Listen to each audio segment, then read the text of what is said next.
Planning a Disney vacation is tough enough on its own, and that's if you have no accessibility issues. But if you do, then it can be even tougher. Today, we're going to show you all the resources that are available to you to help make that journey a little easier. So let's go explore Magic Kingdom in a different way. Ladies and gentlemen, boys and girls, welcome to the greatest show on earth. Let's jump into parking and transportation. Whenever you get to the Auto Plaza, you're going to speak to the cast member that's there. You're going to tell them that you do have a disability placard. You'll have to pay standard parking, and they will give you a placard for Magic Kingdom to park in that disability parking lot. If you don't have a disability placard and you actually have a disability as in something happened, you twisted your ankle, you broke it, your knee, whatever it might be, you can talk to the cast member that's in the parking lot. They do have what's called medical overflow. So with medical overflow, there's two options. One of them is going to be in Jafar. The other one is going to be a little more helpful, but a little more further out into the parking lot. It's going to be where they place you next to the tram. So you're going to be able to park in an in parking spot and be able to jump on the tram, which is going to take you straight to TTC. Talking about the trams, these are going to be where anything you have needs to be folded up and able to make it through the doors. The ECVs are not going to fit on there, so those will have to be taken from the parking lot to TTC and then loaded up either on the ferry boat or the monorail. If you didn't bring your personal mobility device, they do have wheelchairs located in the parking lot. You can also ask a cast member to help you locate one of those, so that way you can go from the parking lot to TTC and then onto the monorail or ferry boat. So for people with mobility issues, you're going to be given two options to get over to the Magic Kingdom from the TTC. This park is unique because this is the only one that has a stopping point in between the park and the parking lot. Both of them are friendly for ECVs and wheelchairs. But what Jennifer and I recommend is that you take the ferry boat. If you take the monorail, you'll wait in line and then they'll pull a ramp up to the door of the monorail. You'll drive through, and then when you get off on the other side, they'll put a ramp and you drive off. Now, I mean, that's fine, but there's plenty of room on the ferries. You drive straight on, you drive straight off. It's much, much easier. And this is the option that I would highly recommend if you're in an ECV or a wheelchair. So let's talk about the transportation options if you're staying here on property. There's 4 different major transportation options: the Skyliner, the monorail, the boat, or the bus. The 3 that service the Magic Kingdom, the monorail we've already touched on. We've already discussed the big ferry here. Some of the resorts boats, like the Fort Wilderness boat, the Grand Floridian boat, the Wilderness Lodge, not all of those boats can accommodate an ECV, a full-size ECV. So just check with the cast member at your resort as to whether or not they can accommodate you, and they'll let you know.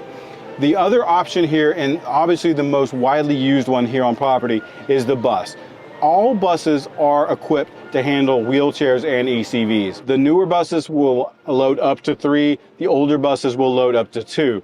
The driver will place a ramp down, you'll drive up that ramp, they'll help secure your wheelchair or ECV into the bus. Also, if you're using a stroller as a wheelchair, those can also be taken up the ramp and strapped in on the bus. It takes a minute to sort of get used to, but by the time you've been here a week and you've done it 10 times, you're going to be an expert, I promise. So once you scan in with your ticket to Magic Kingdom, you're going to go to your right. You're going to be able to locate your ECVs, your wheelchairs, and your strollers that you can rent on a daily basis. Jen touched on the courtesy wheelchairs from the parking lot to the front of the park. Once you get to the front of the park, that's where that courtesy ends. So once you get to the ECV and wheelchair rental counter, you're going to have a couple of different choices. You can rent a wheelchair for the day, or you can rent it for your length of stay. It's $12 a day if you want to rent it for the one day, or it's $10 a day per day for your length of stay. So if you're staying 5 days, you need it all 5 days, it's $50. So for your length of stay rentals, what you'll do is once you get to the front of the park, you're going to rent it, you're going to pay for it, and then that becomes transferable for the rest of the time that you're here. Now that doesn't mean that that's your wheelchair and you're going to take that with you. What that means is if you're here at the Magic Kingdom, you're going to use it while you're here, and when you get done, you're going to turn it in, you're going to travel to your next destination. Then you're gonna have the receipt. You're gonna show that to the wheelchair counter at that park. They're then gonna give you another wheelchair, and so on and so forth. ECV rentals are a little bit different. ECV rentals are only for the day. There are no length of stays. ECVs are also while supplies last. They're $65 a day and a $20 deposit. Once you rent your ECV, you're gonna have the use of that ECV in the park only. Once you leave the park, they're gonna collect that ECV from you. You get your deposit back. So you may be asking, what happens if I wanna leave in the middle of the day and go home and take a nap or go to the pool? Once you've reserved that ECV for the day, it's yours. It doesn't go to anybody else. So if you take that ECV back to the rental counter, they will hold it for you while you leave, and then when you come back, it will be available for you. So it doesn't matter what time of the day, as long as you rent it in the morning, then it's yours for the rest of the day. ECVs are available on a first come, first served basis. Reservations are not accepted and quantities are limited. Guests must be 18 years old to rent an ECV, and you must have a photo ID. They have a maximum weight limit of 450 pounds and are not designated to hold more than one person. You are more than welcome to bring your own ECV or a third-party rental company ECV to any of the parks at any time. So let's talk about third party, ECV, stroller, or wheelchair rentals. All of those are an option here at Walt Disney World. So you'll call these companies yourself, set up a reservation for whichever item you need. Whenever you do that, you let them know where you're staying, and they're gonna deliver that either directly to you if you're staying off property. If you're gonna stay on property, you're going to have that delivered to either your bellhop station or the front service desk. The preferred company with Walt Disney World is gonna be Scooter Bug, but you don't necessarily have to go with them. So definitely price around a little bit. Sometimes when you're in the park, you just need a place to get away for a little while. A place that's maybe a little less crowded. So when you're coming up Main Street, one of the first places you're gonna come to is Center Street. This is the street off the right-hand side of Main Street. There are some benches back here and places to sit in the shade and in the sun. So this is the first place that we would recommend that you come to kind of get away and try and get a little time to breathe outside of the massive crowds.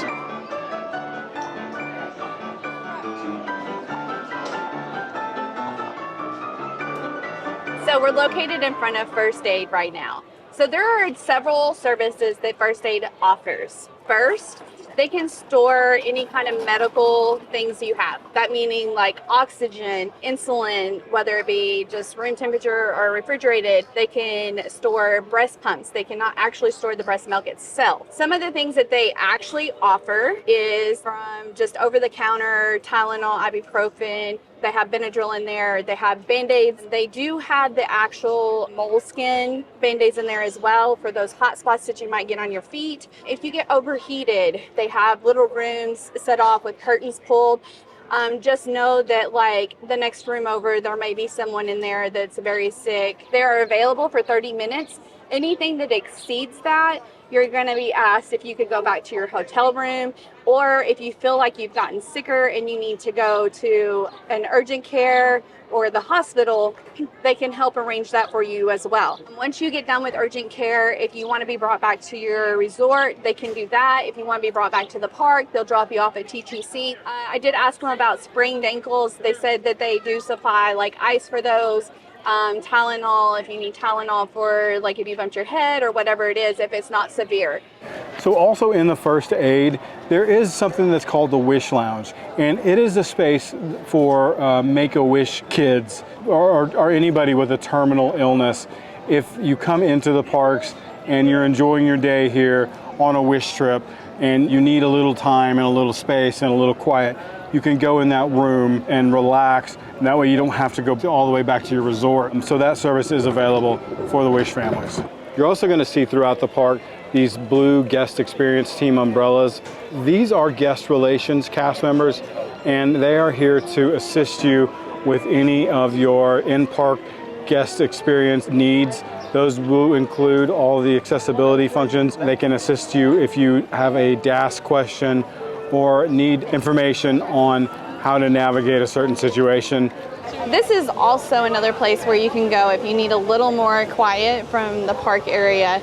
So it's just going to be located just left to the Pirates of the Caribbean. This spot is really nothing other than just a pass-through for cast members to get backstage, but it's also, there's nothing back here. So that's why this is a good spot. If you just need a breather, this is a quick spot to come get one. So here's another little area that's actually pretty quiet. Once you get off Pirates of the Caribbean, you walk through the gift shop, you're gonna take a left and go towards the restrooms. This is right outside the restroom area. Very shaded, has places to sit down, kind of cool off, and it does have an overhang, so if it is raining outside, perhaps you could stand underneath that as well. But it is off of the main traffic area, so it is quieter than most places. Okay, so we're going to talk about accessing attraction queues and all the tools that are available to help in those scenarios. Now, there are a few things, and I'm just going to list them off, and then we're going to talk about them more in depth. So you have rider switch, you have single rider, you have attraction queue re-entry, you have disability access service, which otherwise known as DAS. You've got stroller as a wheelchair. So the first thing that we're going to talk about is rider switch. Now, rider switch was created for people with younger children, so the parents could both ride the ride while one waited outside the attraction with a child. But it also works in the scenario in which we're talking about. So if you have a person with a disability that cannot ride an attraction and you have multiple people with that person, you can do rider switch. So one person can ride. Once that person is done, you come outside and you can switch. Okay, so the next item that we're going to talk about does not apply to every attraction, but it does apply to the big E-ticket attractions for sure, and that is the single rider line. Why, you ask, is the single rider line important in this scenario? If you're a person who can't wait in line very long, or you have a mobility issue and you don't mind riding by yourself, then you can go up the single rider line. The single rider line typically has less wait. So that's a way to sort of get on the attraction a little bit sooner. The attraction queue re-entry is whenever a guest needs to briefly step away from their party because they're having an issue, whether it be a breathing problem, anxiety attack, or just overwhelmed in general. And so they can actually exit out of the queue. A cast member is going to allow you to re-enter the line and join your party so that you can actually ride the ride with your party. So then we come to DAS, Disability Access Service. So in this one, it's a program intended to accommodate those guests due to developmental disabilities like autism or similar disabilities. It is for those guests that are not able to wait in line in those crowded, overstimulated areas so that they can actually make a reservation to ride the ride. They still have to wait the time, but they're not going to have to stand in line and actually be in that environment. So they can scan in, they can take the lightning lane. So recently, the DAS program has changed significantly. Prior, you could just come into the park and talk to a guest service cast member. They would ask you a couple of questions about why you needed the disability access, and then they would approve or disapprove it. That program has just recently changed pretty drastically due to misuse amongst a lot of people. So Disney has tightened up the reins of that program. And so now, prior to your trip, you need to go on the My Disney Experience app.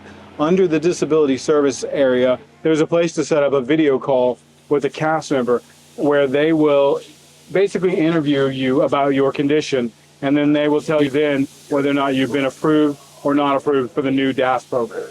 So the next item on the list is stroller as a wheelchair. So when you arrive for your vacation, you go to your resort guest services, or you can come to the park guest services and tell them that you have a need for your stroller to be used as a wheelchair. They, at that point, will issue you a red tag. You'll put that red tag on your stroller. That gives you the ability to do a couple of different things. Number one is that since it is a medical device, you can use it to transport, say, a child or a young adult who needs that as their wheelchair device. It also allows you to use that to transport medical equipment. So if you have an oxygen tank or that kind of situation. So when you get to an attraction, you can still take that stroller into the queue with you as a wheelchair, just like a wheelchair occupant would with their wheelchair. The other thing that this does is that when you ride Disney transportation, so as like if you get onto a bus, you have to fold your strollers. With a red tag stroller, you do not have to fold it because it is a wheelchair device. Now they will strap it in like a wheelchair or an ECV on the bus, but you won't have to fold that device. So this area is known as Miners Cove. This is right outside of Big Thunder Mountain, we're looking right across at Tom Sawyer Island. And back here, most of it's in direct sun, but there is like a little covered area and there are some picnic tables. So this is a little spot that's a little off the beaten path. Probably not the quietest, but at least it's a place to sit away from the big crowds. Another area that is very quiet, Jen and I talked about going over there today, but we decided not to, is Tom Sawyer's Island. We're looking across at an area that used to be a little restaurant, and now it's no longer a restaurant anymore, but there is some seating over there. But the entirety of the island of Tom Sawyer's Island has little places to get away. There's some caves you can walk through. There's Fort Langhorne. I've done an entire video on Tom Sawyer Island. I'm gonna link to that video down below. So this little area right here is behind the tavern, but also I would say more so behind the Christmas shop. So it's a little area. It does have some trees back here, a little bit of shade, lots of picnic tables to sit down, eat at, and really just away from the crowds. Not all disabilities are visible. So there are neurodivergent guests who like to visit the parks, but some things are very triggering for them. And the unknown is probably one of them. So they do have a guide that kind of guides you through like each attraction, or what to expect, when to expect it, that kind of thing. And we'll link that down below so that way you can get the full rundown of each ride. Some of the things that it covers on each ride are scent and smell, lighting effects, loud noises, period of darkness, bumpy, fast, lift-offs, wet, the element of surprise, the type of restraint that you might have to wear, and the trip time, so meaning how long the ride lasts. So one of the things that you're definitely going to want to do while you're at any theme park, but especially here at Magic Kingdom, is get something to eat. Now there's a couple of things to talk about when it comes to eating here at the Magic Kingdom, especially if you have special needs or allergies. One of the things that Disney's been famous for years and years is how they handle food allergies and how accommodating they are.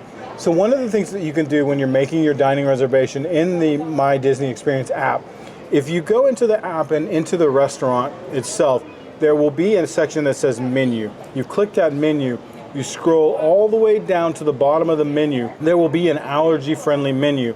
It will tell you all of the available allergy-free items and then which allergies might be affected by those items.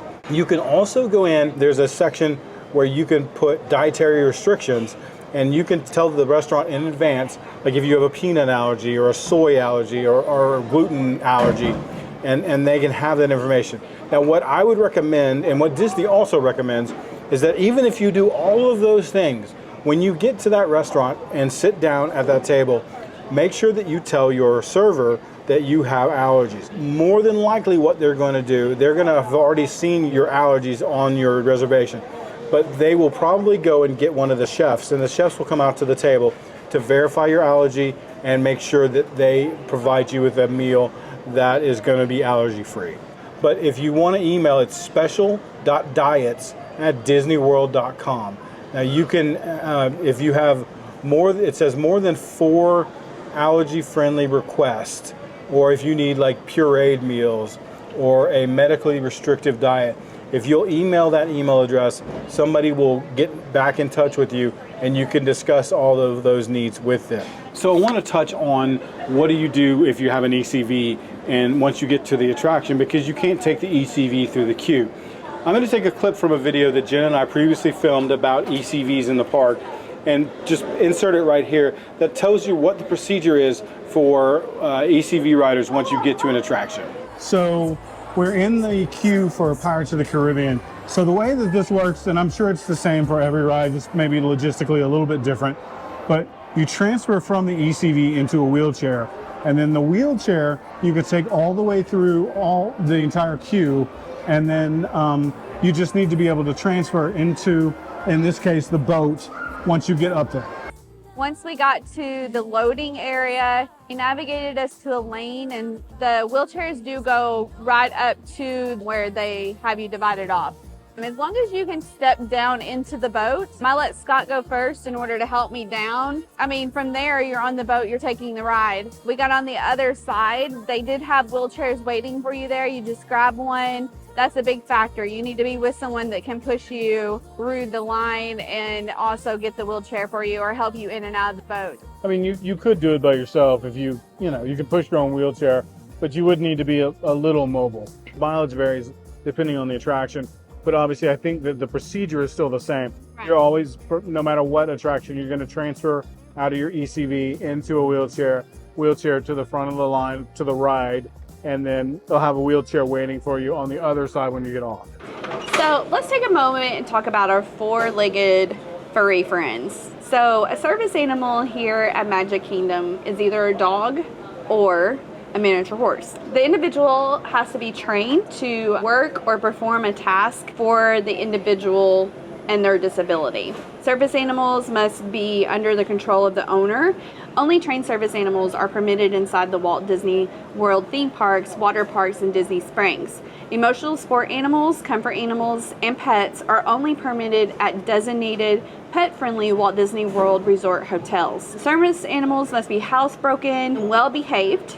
Means that they're not to bark, growl, jump on, or lunge at the guest or the cast members. Due to the nature of some attractions, service animals may not be permitted to ride. Service animals must remain on the floor and not on dining chairs or tables in food and beverage locations. Service animals are not allowed in water, including water features or fountains. They may not be closer than 4 feet to the water on pool or wet decks. They do have relief areas for your service animals. They're going to be located in Adventureland near Pirates of the Caribbean, Frontierland near Big Thunder Railroad, Liberty Square behind the Liberty Tree Tavern, Fantasyland near Disney World Railroad, and then Tomorrowland near Space Mountain restrooms. Another thing we're going to cover today is deaf and hearing loss. Disney actually offers service of sign language. Here at Magic Kingdom, it's going to be offered on Mondays and Thursdays. They're going to only do like the special shows. We'll definitely put a link in the description below. They do have what is called assistive listening. It's a device get it at guest services. You'll go in, you'll ask for it. It looks like this right here. When you receive one of these, the buttons are fairly easy to work. It's volume, scrolling left to right, up, down kind of thing, and then actual pressing to play. So I actually got to use it over in Adventureland. It kind of described the land to me, what I was gonna be walking by, the different things that were gonna happen, the camel spitting on me, the tiki guys, and being able to actually touch them. I actually got to Pirates of the Caribbean. It gave me a description of the outside, what it looked like, where I was gonna walk into, kind of a few things that were in the queue, and then what was going to happen on the ride, meaning I was going to get in a boat and then I was going to descend into a cave. So we'll work more with these whenever we go to other parks. They are $25 deposit. You do get the $25 back. So there is actually no charge to actually use this. All right, so we found another quiet area located between the bathrooms and Space Mountain. It's going to be ECV accessible as well as wheelchairs, because there are actual stairs to it that you're going to find first. If you just go right to the left of that, you're going to find the actual ramp. So we're going to talk about our friends who are blind or have low vision. There are a couple of things in place. Jen has already talked about one of them, which is that Disney handheld device. That device can be used for multiple things, one of which is it gives those audio descriptions like Jen already mentioned, so that it will describe in your ear what your surroundings are. That device works at Buzz Lightyear, PhilharMagic, Small World, Haunted Mansion, Peter Pan, Carousel of Progress, People Mover, Tron, Journey of the Little Mermaid, Tiki Room, Winnie the Pooh, Enchanted Tales with Belle, and Pirates of the Caribbean. There's also Braille guidebooks that you can get from guest relations. It's also a $25 refundable deposit for that book. So there's two places in the park where you can find the big Braille map. The first one is in guest relations. Once you enter the park, it's on the left-hand side. The other is outside of the Main Street Ice Cream Parlor on the right-hand side of Main Street. Also, let's talk about restrooms for a second. Now, not every restroom, but most restrooms, and it will be labeled on the map if you get a physical map, or it's also in the My Disney Experience labeled on the digital map, where they are companion restrooms. These are good for people who might need a little bit of assistance. So one of the last things I want to cover is if you have a mobility issue, if you have an ECV or a wheelchair, where are you going to go so you can see the fireworks? And the answer is right here, and the where the hub grass is, right outside of the Plaza restaurant, is an area for wheelchairs and scooters. Now, this is an area that they rope off, and it opens around 7 o'clock. So it's wheelchair plus 3 people can accompany you in this area. All right, guys, so we're winding down the video. Something that just now changing, the DAS pass. A lot of people are reporting that they're being denied for it. And so what they're going to do is refer you to purchase Genie Plus. With Genie Plus, a lot of people are scared to use it. They don't understand it. So we do actually have videos on that along with our friends over at Ear Scouts. So we'll link down in the description of the video to a playlist of all of our videos on Genie Plus. Plus we'll also link to our friends over at Ear Scouts, because those guys are the experts when it comes to Genie Plus. So this is a subject that Jennifer and I are still learning about. I didn't know a lot of the things that are in this video until I sat down a few days ago to start researching them. So I'm not an expert, and Jennifer's not an expert. So we've done our best to be as accurate as possible, but we may have been wrong about any number of things. We're gonna do all 4 parks plus Disney Springs. We've just now covered Magic Kingdom for you guys.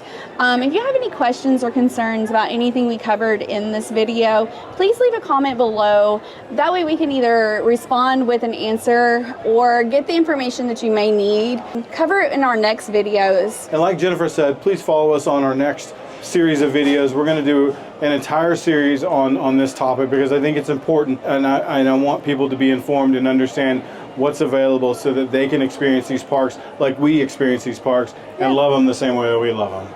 Yeah, for sure. Walt imagined these places for everyone to enjoy, and I think that Disney has done a really good job of providing resources. We just want to make sure that people understand what those resources are and how to ask for them. Yeah, for sure.